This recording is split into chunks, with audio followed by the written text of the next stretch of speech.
Welcome to Classrooms Beyond Borders, a day in the life. I'm your host, Cami Cannikins. I'm an educator from Canada, and I know that access to quality education isn't a level playing field. In this podcast, we're going on a journey to explore the realities of schooling in less developed nations. Join me as we explore the real lives of teachers, students, and community leaders in less developed nations and discover how their experiences can challenge and inspire us all. Today on Classrooms Beyond Borders, we are going to Tanzania, and our teacher today is Benjamin Kappande. And so, Benjamin, welcome. We're so excited to talk to you today. Could you start off by telling us whereabouts in Tanzania you teach or work? Thank you, and it's a great honor and a pleasure being in this podcast. My name is Benjamin Kappande, born and raised in Ngorongoro district, Arusha Conservation Area in Tanzania. Is a vast protected area known for stunning natural beauty and abundant wildlife and a unique geographical features, including the world's famous Ngorongoro Crater. But now I'm staying in Arusha city in Tanzania, a city located in the northern side or northern eastern part of a country known as a gateway to Tanzania famous northern safari circuit. It's a popular stopover for adventure, especially those preparing for mount climbing, that is Mount Kilimanjaro, trekking and all that. The city is also important, a diplomatic center, sometimes referred to as the Geneva of Africa. As a primary teacher, once in school, I taught in a school called Sale Primary in Ngorongoro district. But at the meantime, I'm now in Arusha in a private school in another big vision of Elimu Search, that is educational search, in a community support center. That's where I am now. So I began teaching in a rural area, but now I'm in the city town, Arusha now. So, Benjamin, on our podcast, we've done lots of comparing of what it was like or what it is like in a rural center, which you used to teach, and then how it might be different in an urban center. So, do you think you could tell us a little bit about when you were a primary teacher in your rural school? What was that like? What did the school look like? What was it constructed of? How many students would have been in a classroom? Do you want to take us back to those days when you were a rural primary teacher? Yeah, I can do that.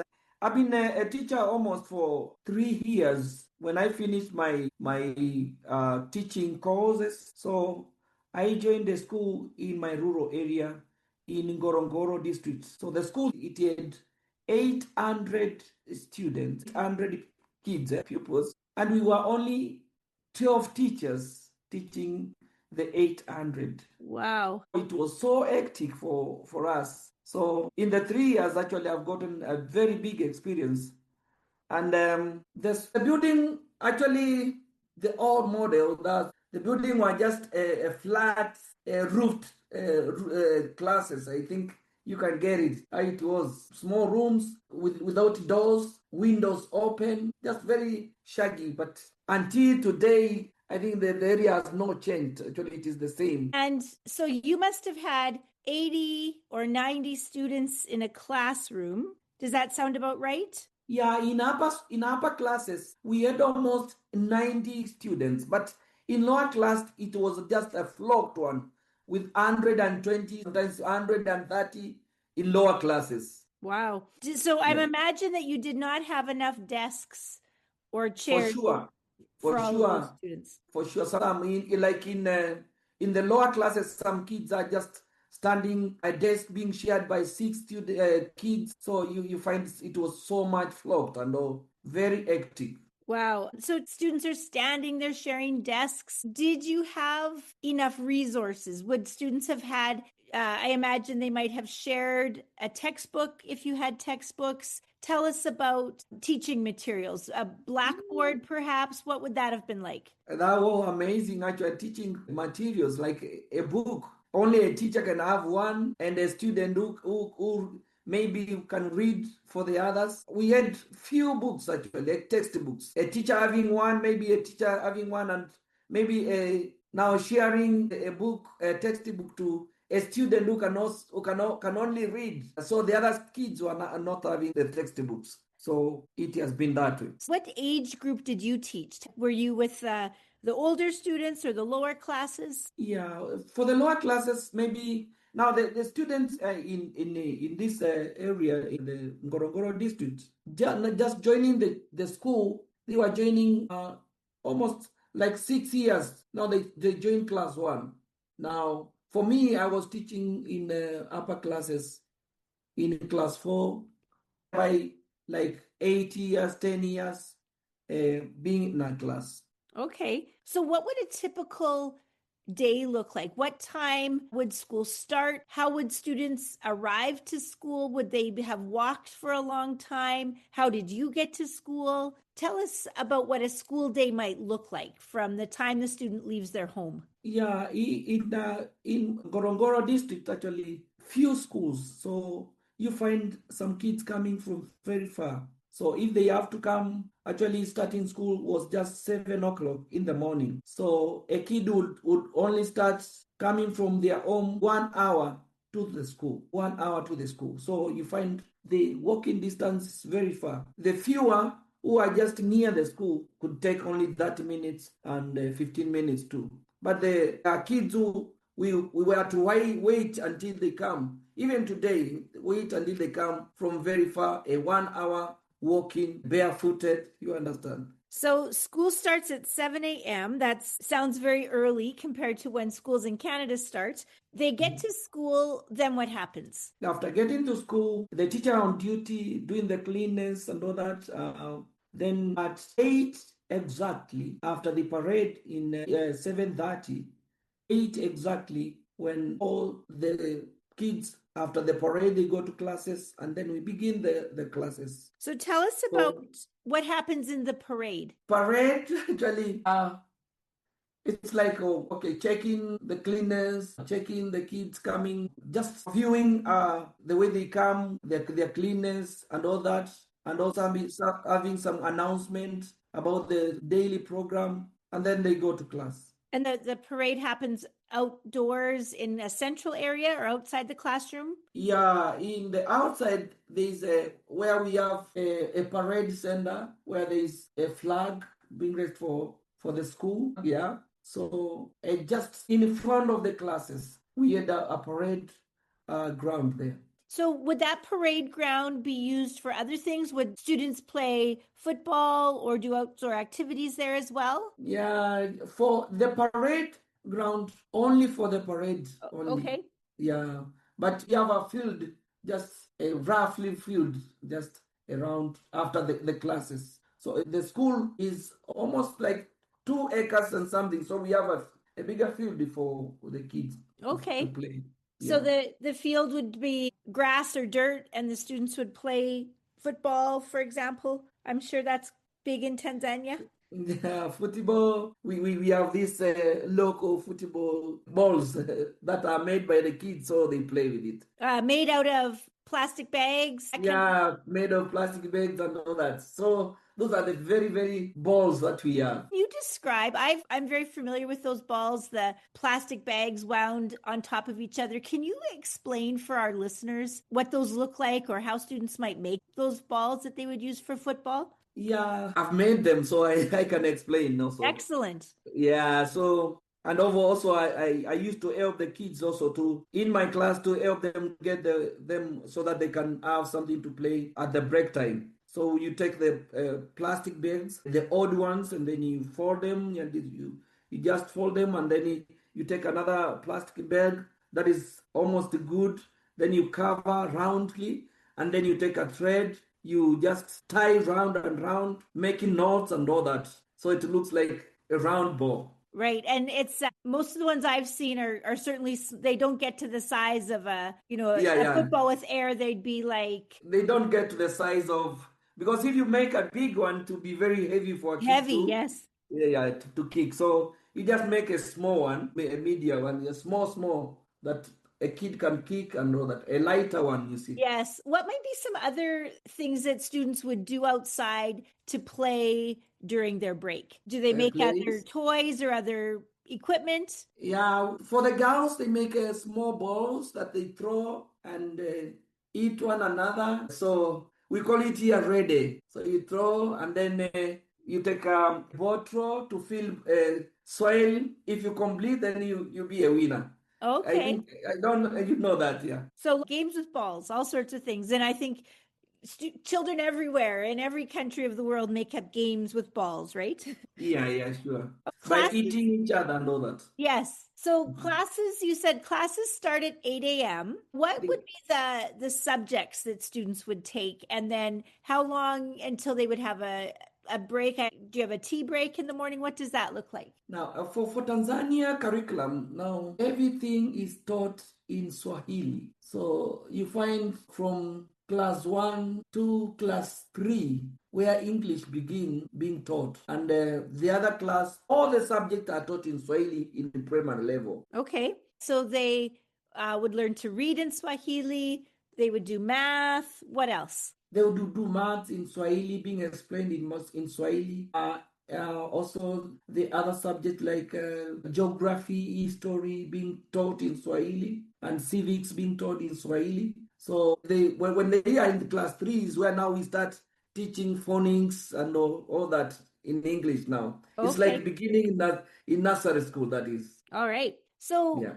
when you said you have students in class 4, would you do most of your teaching in English by that time, or is it still mostly Swahili with a little bit English? For me, actually, now, English was my subject and mathematics. So Okay. most of the time now, English, I could obvious try to speak English and train them teach them in English.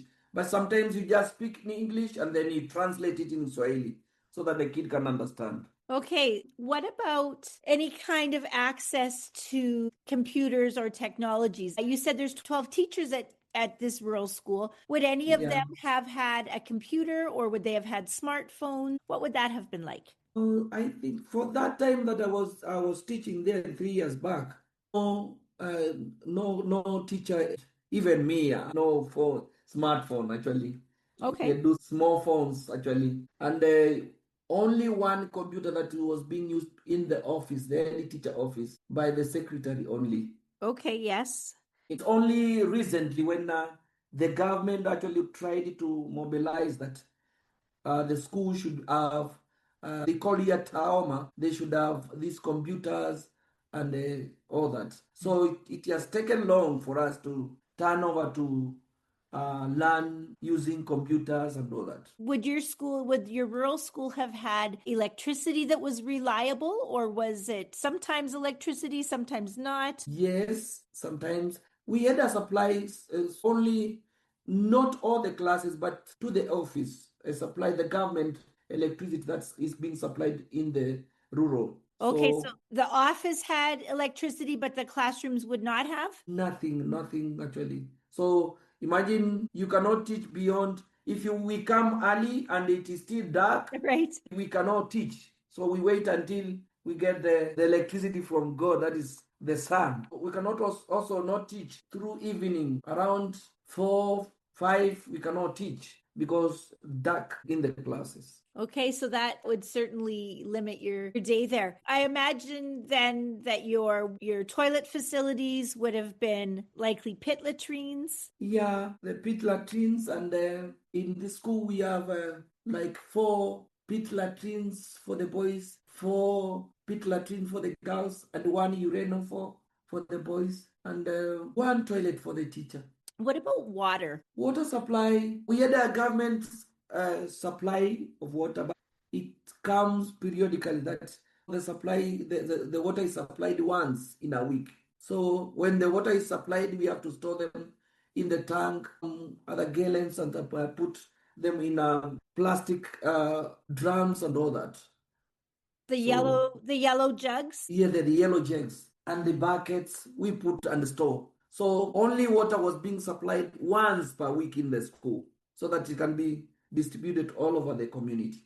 Was that enough? No, not enough. Sometimes we could go a further, like on Fridays the whole school and every kid carrying a jerry can going down this a stream down far, like almost 30 minutes walk, 45 to 30 minutes walk, going back, going and coming so that we can water the trees planted at school and all that. So your students carry one of the yellow jerry cans to the stream 30 minutes away, and then everybody walks back so that you can water the trees and have water at school. And also have water in the school, and because mostly on Fridays we'll finish our curriculum periods early. So in the evening around 12 to 5, we were to do cleanness all over the school so that on Monday we can resume classes in a clean, conducive place. Okay, so Friday afternoon was time to clean. So everyone, students, teachers, everyone helps to do that? Yeah, and he a teacher. All the teachers now become teachers on duty. You follow the kid to the stream, coming with them with the water. It's hectic. I can imagine that's a lot of kids carrying water. Would you be willing or comfortable telling us about what salary would have been like for a teacher at your school? It's actually very low here in Tanzania. The rate is the same for the teachers, but we are paid very low, very low. It's almost like the higher teacher, maybe the head teacher is paid like 300,000 shillings in Tanzania, almost how much is $1 this time? See if I can get the US. The lower teacher gets 150,000 T shillings. So a half. Half of that, the lower teacher. Okay, so the head teacher at 300,000 Tanzanian shillings, that is 115 American dollars. And so a lower teacher that's not the head teacher would make about 60 US dollars. Yes. And that's per month, correct? Yeah, per month. That is per month.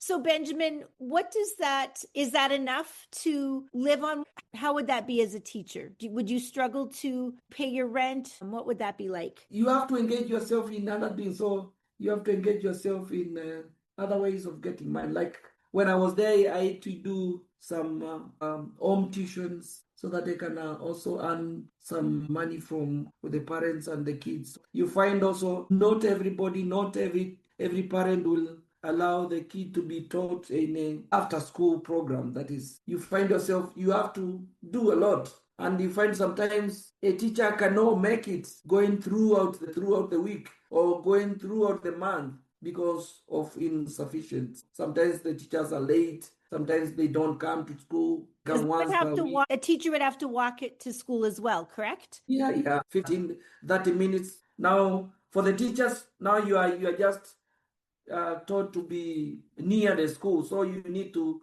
pay for the rent. You find a house near the school so that you can pay for the rent. It's very expensive. Like a house, you pay 20,000. Now from the 150, you have 130,000, which is not enough for you. Like that time, I had no family. Now for somebody with a family, now it's a problem. So that was a great picture of what it was like when you were teaching at a rural school. Yeah. You've moved to a different area where you're now connected with a private school. Can you tell us how that's different? Now, for this private school, I came in town now in the Arusha city town, where now when I was doing the after school program, I had to I don't know what I can say. I had now to go deeper in town here, and then I opened my own tuition center. So in that tuition center now, where I could get, the experience in town and in rural area and in urban area is different for a teacher. Yes. You find a teacher in urban areas, they are living a little bit a good life than the rural teachers. So when I came in town, I left being teaching in a rural area. When I came to town, I opened a tuition center. Okay. And later on, I joined a private school where I was teaching. Having the two things now could take me have a good life also. in town. So how many students would be in classes in your urban classes? Yeah, urban center is different. You find a class as almost 30, sometimes 40 kids a class, and you find you can change periods. If you are teaching mathematics, somebody else can teach. Yeah, you find the teachers are very many in the school. So you find yourself, you can teach very well in urban centers here. You can teach your specialized subject. You can teach and feel actually you are not congested, you are not succumbed by, you can teach well. How would the buildings and maybe access to technology be different in the urban school? In the urban school things are different. You find a class of 40 to 30 kids, there are enough desks. They're using whiteboards. We have a computer class, find live, and the teaching materials are necessary for, and they are available for the kids. You can teach well, not like in the rural areas. You mentioned that there's a computer class. Tell us about that. Would every student be able to use a computer? Do they share computers? Is there internet access, or does the teacher have to hotspot if the students were going to use internet? What is that like? Computer, maybe teaching is only teaching the 7 packages, no access to the internet, no that. So after they finished being taught the 7 packages, that is the Microsoft Word, the Excel, and all that. Okay. And it is only for the upper classes, not for the lower classes. You find a class 4, class 5, up to class 7. So the computer classes would teach the Microsoft products, Excel, PowerPoint, the ones that they can have that they don't need the internet for. And not in that intensive, not so intensive. So it's just shallowly, because after that you find the kids after class 7, they go to this. We have computer centers where the kids go and also learn more about using computers. So in school, it's just like, this is a computer, you are shown how to do, how to open and all that, but not in intensive being taught in computer.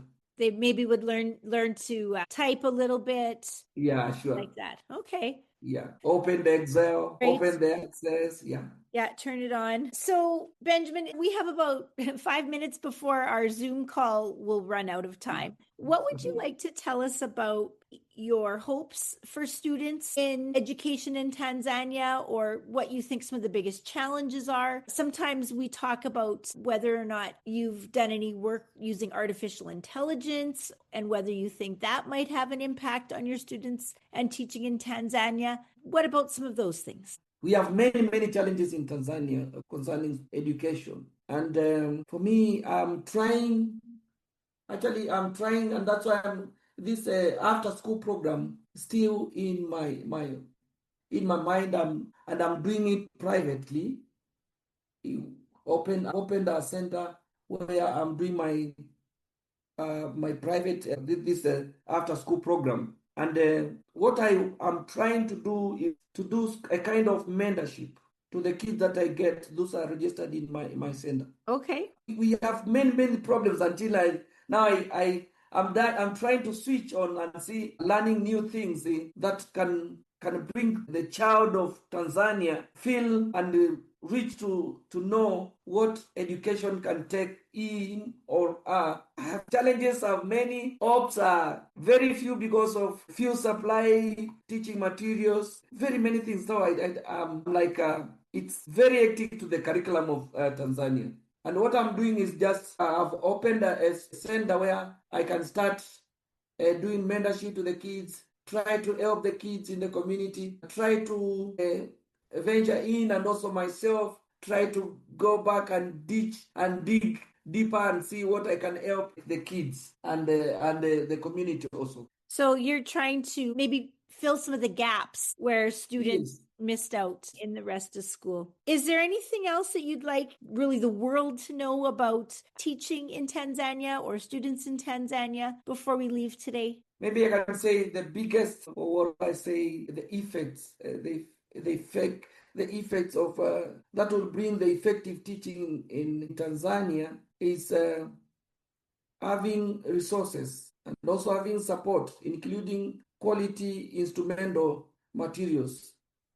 Also, professional development opportunities and a supportive school environment, especially access to well-designed lesson plans, engaging in multimedia resources, and formative assessment tools would be highly of beneficial maybe in Tanzania education and also the teaching style in education in Tanzania. Also the class management and the utilization of technology in education would enhance teaching practices. So a supportive school administration also will work very well, and the collaboration of colleagues can create a positive learning environment. So you find we are lacking a lot of things, and the world is changing and everything is changing, and we need much in Tanzania. Well, it has been so wonderful for you to open the door to Tanzania to us. And in these last few seconds, I would just like to really thank you for connecting and telling the story of what education is like in Tanzania, both rural and urban. And so just a huge thank you to you, Benjamin. Thank you very much.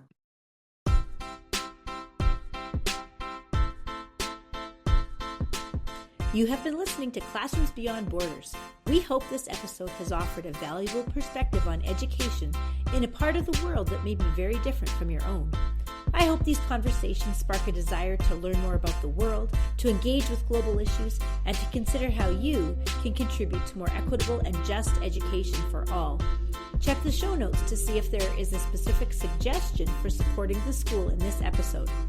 Join us next time for another journey beyond borders to another classroom with another incredible teacher. Subscribe to the Classroom Beyond Borders wherever you get your podcasts